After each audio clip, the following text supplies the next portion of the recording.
Loh kula itu karena hidup dengan istri saya sama anak saya. Jadi yang ngurus anak saya sendiri. Jarang kula ngurus dalam jarang. Ya, memang saya punya standar pakai kitab-kitab kados hikam. Saya ini merasa hidup di dunia itu sendiri. Sampai tak warai lah Allah kalau kotar. Imam yang ngarang hikam itu punya resep supaya kamu seneng terus. Liyakil lama tafrahu bihi, mesti yakil lama tahzanu bihi. Usahakan sedikit sekali apa yang bikin kamu seneng, maka akan sedikit sekali yang bikin kamu susah. Jadi misalnya kulo nih, jadi kiai misalnya cari wong ya, kalau kiai wong alim, jelas nak ngalim, nak kiai rapati ya, nak ngalimnya jelas. Tapi nak kiai rapati, nah kan kiai tapi orang alim. Nah kalau nak darah wong alim malah muni ya jelas. Nak kiai rapati ya, kalau rapati nurut, tapi aturan masyarakat rapati. Nah sampean kiai tapi orang apa? Ngalim. Ya betul. Enggak, ini memang bedanya jauh. Ya mungkin lebih kiai sampean nih. Cara derdek-derdek dongo meyakinkan sampean. Tapi cara artine dongo piye paham kulo. Lha boten iki nyata, sampe rasa tersinggung napa barang-barang napa? Nyata. Nah, kalau sering ditakoki kiai-kiai masalah.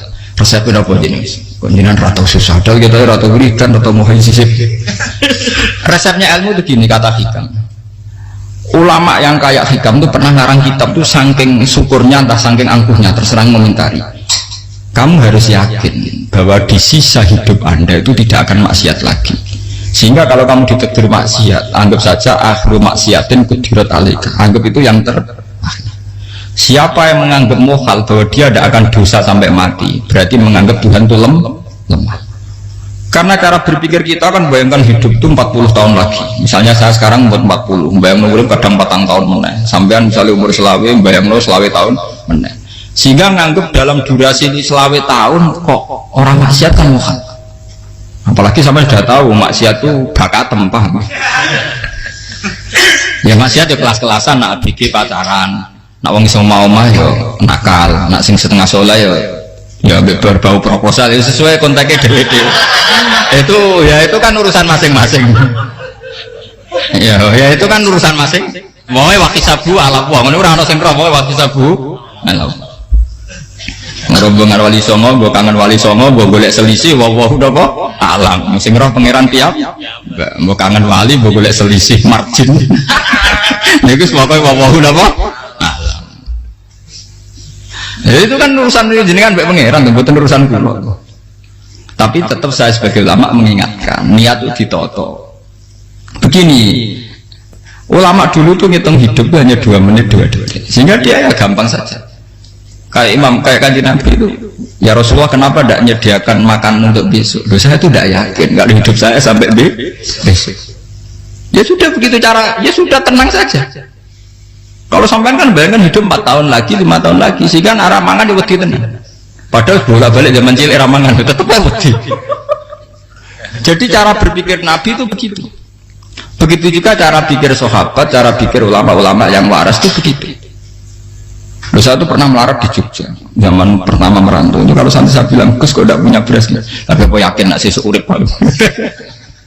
Gue butuh mangan sesuk, anak sesuk ijek nopo. Cara berpikir ulama itu begitu. Sehingga melihat maksiat juga gitu. Alhamdulillah aku ijek urip 1 detik, 2 detik, 2 menit. Sehingga hidup. Dan itu sudah cukup untuk lafadzkan la ilaha illallah. Makanya kata yang ngarang hikam, betapa murahnya Allah. Surga itu hanya bisa dibeli dengan 2 menit. Karena surga itu senilai la ilaha illallah. Miftahul jannah la ilaha illallah. Itu cukup 1 menit. Berarti surga itu regane mau 1 menit. Dan karena dia nganggap hidup itu 1 menit ke depan, la ilaha illallah, ya sudah. Dia ngitungnya hidup itu per menit. Kalau sampean kan enggak, per 10 tahun, per 20 tahun. Sehingga kriminal betul, cara pandang sampean itu kriminal betul. Sehingga bangga kudu di duwe, kudu di bojo, nak kiai kudu di pengaruh. Nah kalau saya enggak, saya meskipun enggak sehebat itu, tapi mewarisi keilmuan mereka. Jadi misalnya saya jadi ulama, itu bayang di santri musito. Islam pokoknya ke Ahmadiyah ya gitu saja. Ya pokoknya sudah gitu. Orang bayangno santri sing pampinan takwa khusyuk salam tempel demen gelo, demen apa? Lu tanyakan santri-santri saya itu mungkin belum pernah nyuruh istri saya bikin kopi. Bisa dihitung. Karena saya itu sederhana saja. Misalnya saya pergi dari Jogja, ini yang nyata salam. Bayangno bojo wis maca, bawa kopi, buka lawang malah kecewa. Seperti umumnya orang kan gitu, semerantau ada banget bojoku nyuambut, tiga kopi, digodhog banyu hangat, teman, bareng teko bojone wangep, kukur-kukur. Karena tarifnya dia ideal, maka mudah kecewa kalau itu tidak terjadi.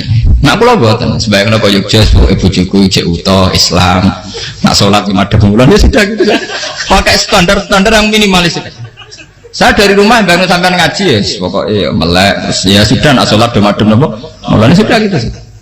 Andai kan saya pakai standar maksimal, maka akan mudah kecewa. Rasulullah juga begitu. Rasulullah itu ngadepi Sayyidah Aisyah, itu ya begitu ngadepi Hasan Husain. Sehingga tidak ada cerita Nabi mudah kecewa, betul. Karena Nabi bayangkan anak istrinya itu ya minimalis sekali, urusan dunia maksudnya minimalis sekali. Misalnya Nabi pagi-pagi tanya, ya Aisyah apa ada sarapan? Enggak ya Rasulullah, ya idzan asumu kan itu saya puasa. Kalau sampean usul-usul ora digekno kopi wong wedok opo? Itu kan repot. Muni-muni itibak sunnah Rasul tapi enggak pernah sampean mendekati sunnah napa? Rasul. Sehingga ya tenang saja Nabi. Saya tuh alhamdulillah bisa niru dalam gitu-gitu tuh bisa. Makanya ini kiai muda paling enjoy. Banyak kiai-kiai sepuh itu kalau urusan gitu konsultasi Mas. Gus resep apa kae? Niki kula resep era karep apa. Sehingga saya tidak pernah bayangkan apa tanggaku seneng aku atau orang sing ngaji aku kecewa, tidak pernah bayangkan. Sampai itu kan makhluk, tidak penting. Kecewa itu tidak benar. Saya itu orang alim, ngerti ini warido kamat lubi, ora warido hum. Yang tak gulai ridani pengiran, ridani sing ngaji, ridani konsumen. Itu apa? Makhluk tidak penting. Itu harus dilatih. Harus apa?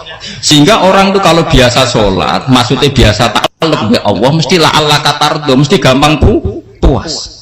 Karena dia iktifak ngalap cukup be Allah Subhanahu wa ta'ala. Saya sebagai manusia juga sering ditangisi istri. Misalnya saya sering ke Jogja sendirian, nah ninggalan menopo, ninggalan ibu ini pengiran. Misalnya mati ninggalan, paling aku mau ngapain sih suara, paling mau nangis gue kegiatan, tak kayak gitu. Bukan apa, ingin saya bahwa konstitusi ulama itu masih iktimat Allah.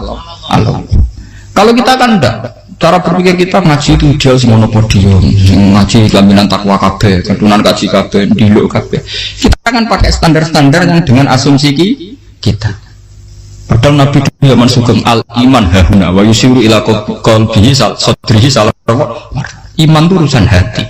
Komitmen sampean be Allah Subhanahu wa taala. Nah ini resepnya. Makanya kata hikam liyakillah mata frohubi, mesti yakinlah mata senibi. Sedikitlah kamu gembira dengan satu hal, nanti akan sedikit kamu yang kecil. Artinya misalnya kata sekolah, lo sebagai ulama seneng kulo nu kok ijek iman, ya kan kayak orang awam. Ya sudah gitu. Jadi misalnya suatu saat kulo jatuh, yang ngaji saya gak seneng jadi kubeding, uang saya seneng kulo bubar kabeh. Kulo rasa susah, miskola darah bener. Kok saya ingin jenengan orang seneng, ya tenang saja. Saya seneng ya makhluk orang jelas. Dan status mereka tetap layak berwalayang. Ini harus dilatih. Sehingga Nabi itu ya meskipun beliau itu perang, sahabatnya meninggal, ya tenang saja. Nabi cara berpikir yang meninggal mereka mati syahid, yang masih hidup dianggap berpotensi melakukan kebaikan. Sama tak warai resep-resep dari Rasulullah Shallallahu Alaihi Wasallam. Saya ini sebetulnya memaksa, menjelaskan ini memaksa, karena saya inginnya jadi ulama yang kayak umumnya orang, nggak ideal lama. Tapi kan saya ditakdir ilmunya itu ideal, jadi terpaksa saya jelaskan. Tapi kalau perilaku saya tidak akan ideal. Besok ngawur, saatnya mari kufuri pengiran nganggur balik cerita. Ada seorang wali, karena dia wali itu doa di multazam, ya Allah saya ini minta satu hal. Karena dia wali maka tidak minta uang, tidak minta jabatan, minta engkau takdir saya tidak pernah maksiat. Itu kan bagus sekali, minta doa ditakdir gak maksiat kan ada. Dari pengiran bahasa Syafi'i, fa'ena ada ukufran. Karena maksiat malah sifat ghafurku tak ada kok endi. Gambarnya pengiran kan sifat ghafurku rak nganggur. Malah tidak ada orang selain Nabi kecuali ditakdir tahu maksiat, dan sifat ghafurnya pengiran efektif. Paham apa? Lara sampean kan ghafure mbok nggo kabeh, dadi karek sadidul iqab. Karena maksiate sampean sering, jadi sifat ghafure wis berlaku aktif. Saya karek nunggu sifat sadidul iqab. Paham ya? Itu beda dengan wali-wali. Sifat sadidul iqab mau aktif, mereka tidak punya dosa. Malah pangeran bingung gak kok sifat ghafure. apik tak dakoki ghafur atau dosa. Didakoki Sadid itu kok gak tau maksiat. Jadi pangeran malah sing bingung. Nak kowe ora tau maksiat ghafur kok tak dakoki. Kok ora tau maksiat, wong iku ora tau apa? Didakoki Sadid itu kok gak mungkin atau maksiat. Lah pangeran ape dakok ghafur kan syaratnya dosa sik. Sampeyan kan walian. Ghafure wis dintekno. Keseringan kepake, paham ya? Karek nopo? Karek Sadid itu. Ya itu memang standar Tuhan. Semua Quran itu kalau menyeritakan gitu. Nabi ibadi anni anal ghafurur rahim. Kawulaku ceritani aku ghafurur rahim. Tapi yo ceritani wa anna adzabi wal adzabul alim. Jadi Nabi ibadi anni anal ghafurur rahim wa anna adzabi wal adzabul alim. Kalau Nabi Ibrahim, Nabi Muhammad inna rabbaka lasari'ul iqab. Pangeran cepat nyiksane. Tapi wa innahu laghafurur. Jadi dua sifat ini pasti aktif. Dan tentu ulama itu senang sifat ghafur itu ya meskipun aktif, tapi mereka tidak pernah ngambil fasilitas sifat apa? Kalau baleni malih. Sehingga kayak Sayyidina Umar radhiyallahu anhu ketika beliau pertama jadi khalifah, ini cerita di kitab Hayati Sahabat.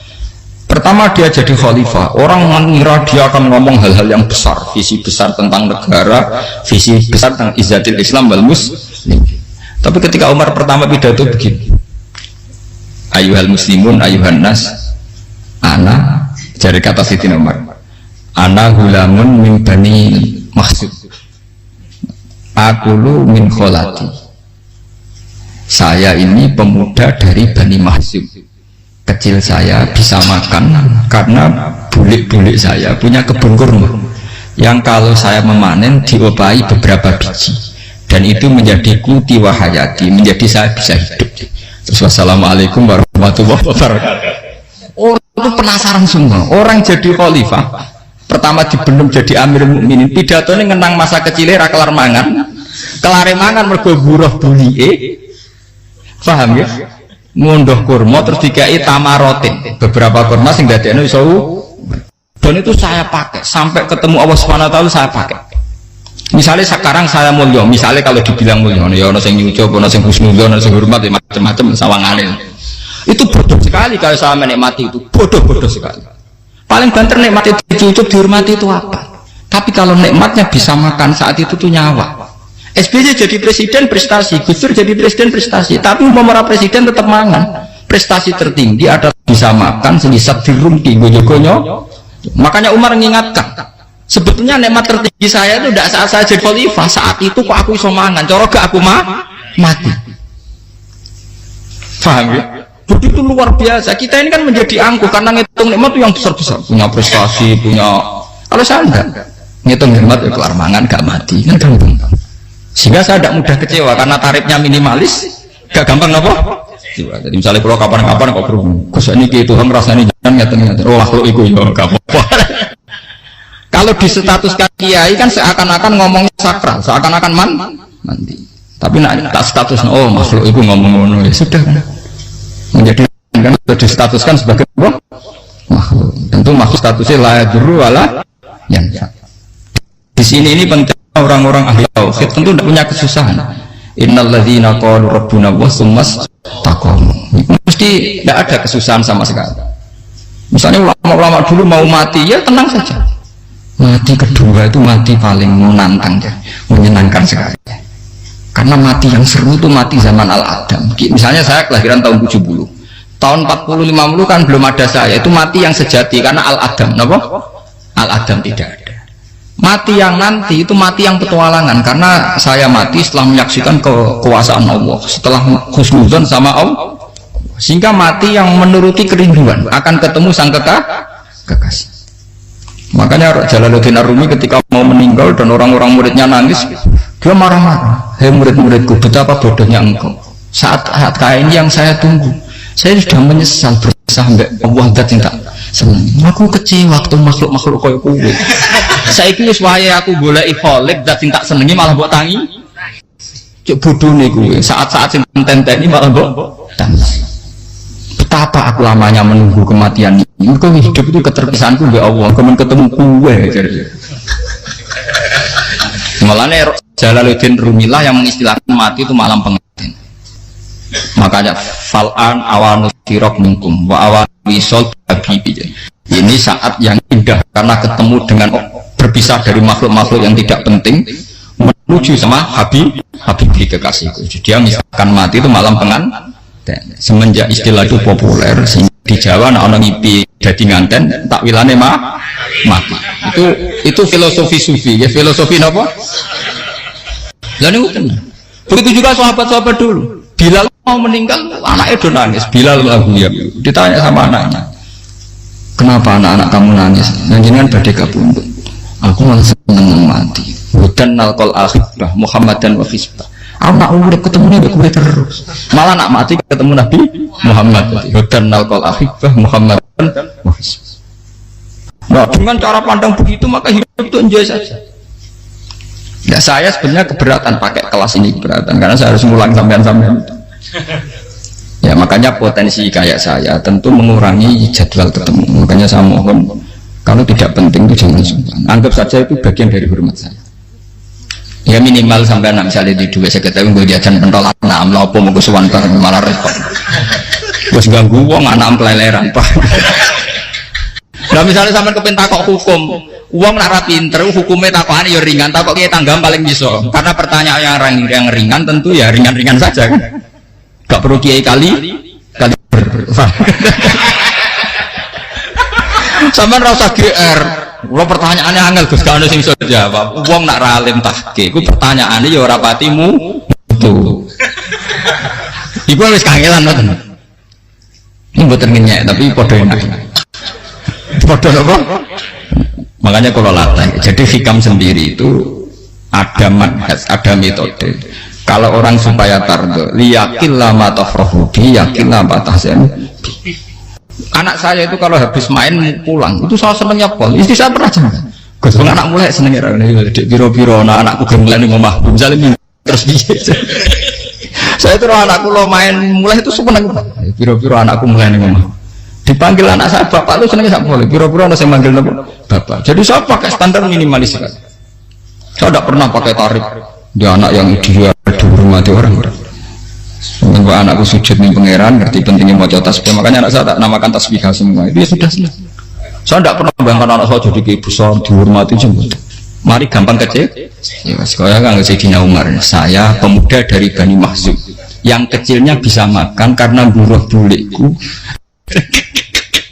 akal tuh tamarot wah itu sahabat tuh nangis betul betapa hebatnya Sayyidina Umar mengingatkan ulang bahwa nikmat tertinggi itu ya makan karena makan kaitannya nyala orang jadi bupati enggak jadi bupati tetap makan jadi kalau ngatain saya tarifnya minimalis sekali kalau orang sudah makan gitu lah Allah kata mudah sekali tapi kalau sampai tarifnya ideal harus di mobil kudu sangunya agak masuk gue mobil gak sangu agak barang gue sangu agak kudu gue penderek masuk kiri lu mau juga kok tanpa penderek maju masuk orang kena dikeloni jadi malah repot akhirnya gue buang aja harus selingkuh dari sing we perkara meneh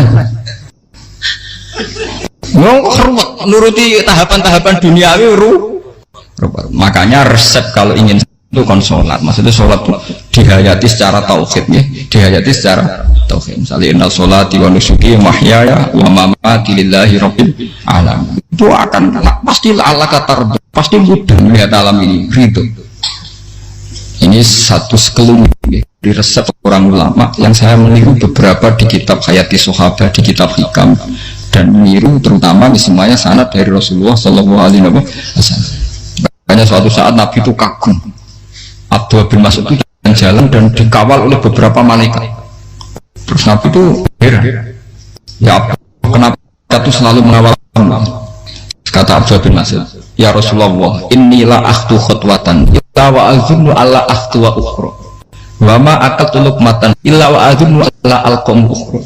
Saya itu tidak melangkah kecuali saya tidak pernah yakin apa betul saya bisa melangkah lagi. Jadi perlangkahnya itu dia iktimat Allah. Dan saya tidak pernah mengunyah satu kunyahan kecuali saya tidak yakin apa betul saya bisa mengunyah lagi. Setiap kunyahnya tetap semuanya ada bismillah. Semua itu atas nama pertolongan atas kata Rasulullah. Orang kakak andekan saya ada nabi terakhir itu jadi nabi. Makanya dulu nabi itu sering ngendikan, andekan orang-orang kayak gitu itu ada nubuah, tentu mereka punya derajat apa? Nubuah. Jadi tidak jadi nabi tapi punya derajat apa? Nubuah. Nah, orang yang cara berpikir gitu tentu tidak khawatir apa yang hilang dari dirinya, karena dia berkontrak dengan Tuhan hanya per menit per detik. Jika mempunyai resep al-mu'min yusiru sana Allah ayakuna li nafsi zakiron. Seorang mukmin yang sejati tentu kontaknya dengan Allah Subhanahu wa taala, dan dia tidak pernah ingat dirinya sendiri. Kayak sampai napas umat tapiil, Allahu Akbar, Allahu Akbar, subhanak. Selalu orang ngrasani masuk lali utangnya barang itu. Tapi yang jelas kan menjadi enjoy dengan dirinya sendiri. Paham ya? Menjadi enjoy dengan dirinya, karena dia tidak sering punya kontrak dengan Nah ini maksudnya Allah kau.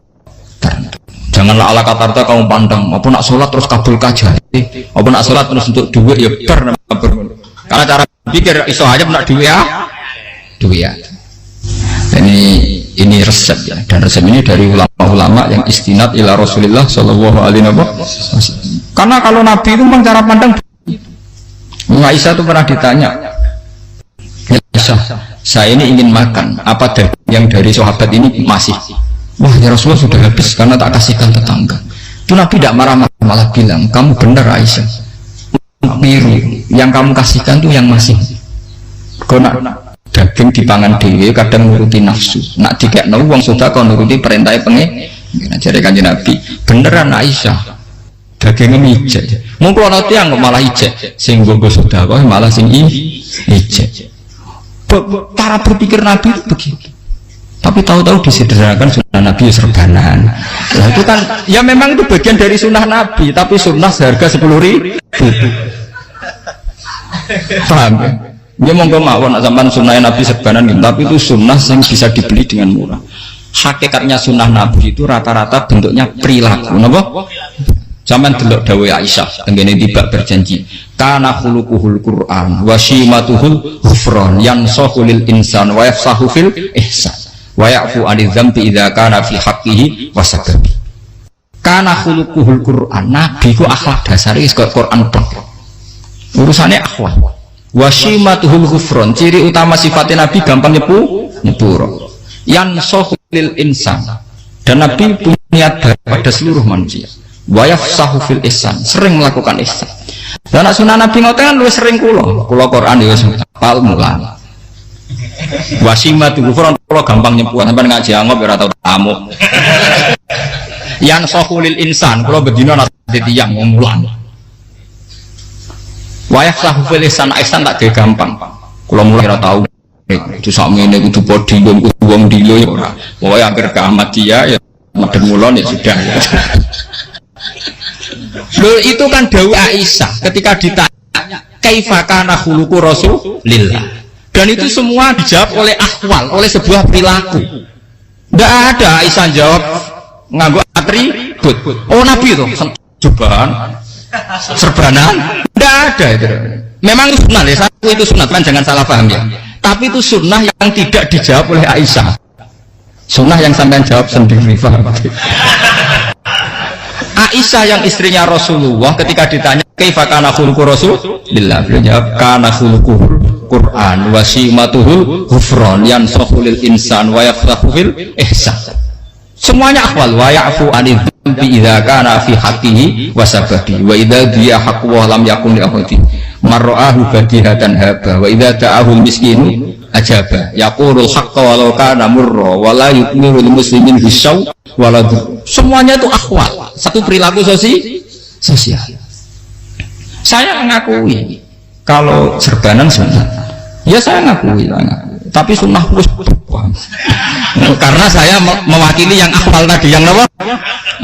Lah mungkin untuk sampeyan monggo kalau untuk ngisi sunnah. Tapi mbok ya adil itu. Ini bukan kritik buatan yang meyakini serban sunat kan sudah banyak dan itu bagus. Tapi cobalah juga meyakini ahwalu Rasulillah. Makanya mansanna sunnatan itu rata-rata ulama maknani siapa yang ikut sunnahnya Nabi. Rata-rata ulama nafsir ahwalu Rasulillah wa af'alu. perilaku sosial Rasul. Makanya terusannya wa idza ja'ahul miskinu ajaba. Kalau dipanggil orang miskin ya datang. Ya maksudnya ada harus orang miskin manggil pas resepsi kawin boten. Misalnya ono wong melarat kuwi di sepeda motor, wong melarat iki yo ngeteroni puskesmas ya mbok terno. Wong melarat loro yo nukono misale apa minyak kayu putih mbok tekani. Ora kok ngerti-ngerti mbok musan wali matul sing wajib piye. Payah. Yo lan padahal miskin aja pe ora ana hadise urusan walimatul urusan boten.